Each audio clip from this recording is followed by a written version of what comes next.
सुप्रभात। जय मसीह की। 4 नवंबर 2020। आज का वचन। नूह एक चट्टान की तरह खड़ा रहा। उत्पत्ति उसका 6 अध्याय उसकी 6 और 8 आए। और यहोवा पृथ्वी पर मनुष्य को बनाने से पछताया और वह मन में अति खेदित हुआ। तब यहोवा ने कहा, मैं मनुष्य को जिसकी मैंने सृष्टि की है पृथ्वी के ऊपर से मिटा दूंगा। क्या मनुष्य, क्या पशु, क्या रेंगने वाले जंतु, क्या आकाश के पक्षी, सबको मिटा दूंगा, क्योंकि मैं उनके बनाने से पछताता हूँ। परंतु यहोवा के अनुग्रह की दृष्टि नूह पर बनी रही। संसार परमेश्वर के न्याय और उसकी आज्ञाओं के खिलाफ था और नूह को कट्टर माना जाता था। शैतान ने जब परमेश्वर की अवज्ञा करने के लिए हव्वा को प्रलोभन दिया तो उससे कहा, तुम निश्चित रूप से नहीं मरोगे। महान पुरुषों, सांसारिक, सम्मानित और बुद्धिमान पुरुषों ने यही कहानी दोहराई, ये निश्चित रूप से नहीं मरेंगे। उन्होंने कहा, परमेश्वर की चेतावनी डराने के उद्देश्य से है और कभी भी सत्य नहीं होगी। आपको सचेत होने की आवश्यकता नहीं है। परमेश्वर द्वारा संसार के विनाश के रूप में इस तरह की घटना जिसने इसे बनाया है उसके द्वारा बनाए गए प्राणियों को सजा कभी नहीं देगा और कभी ऐसा नहीं होगा। इसलिए लोगों ने परमेश्वर के सामने अपने हृदय को नम्र नहीं किया, बल्कि अपनी अवज्ञा और दुष्टता को जारी रखा, जैसे कि परमेश्वर ने अपने सेवक के माध्यम से उनसे बात की ही नहीं थी।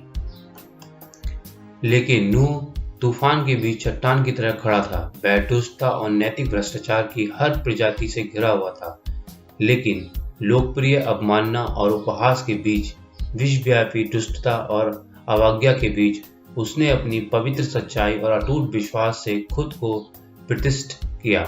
जबकि उसके आसपास की दुनिया परमेश्वर की अवहेलना कर रही थी और हर तरह के फालतू के मोह में लिप्त हो रही थी, जिससे हर तरह की हिंसा और अपराध हो रहे थे।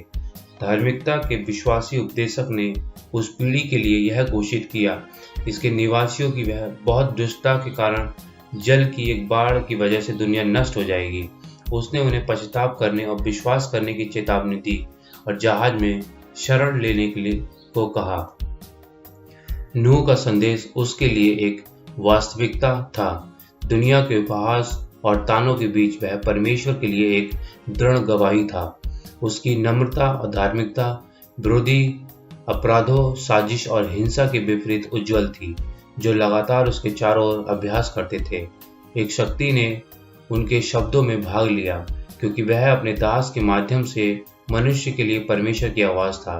परमेश्वर के साथ संबंध ने उसे असीम शक्ति के बल पर मजबूत बना दिया, जबकि 120 वर्षों तक उसकी गंभीर चेतावनी की आवाज घटनाओं के संबंध में उस पीढ़ी के पुरुषों के कानों पर गिरी, जो अब तक मानव ज्ञान का न्याय कर सके ऐसा असंभव प्रतीत होता था।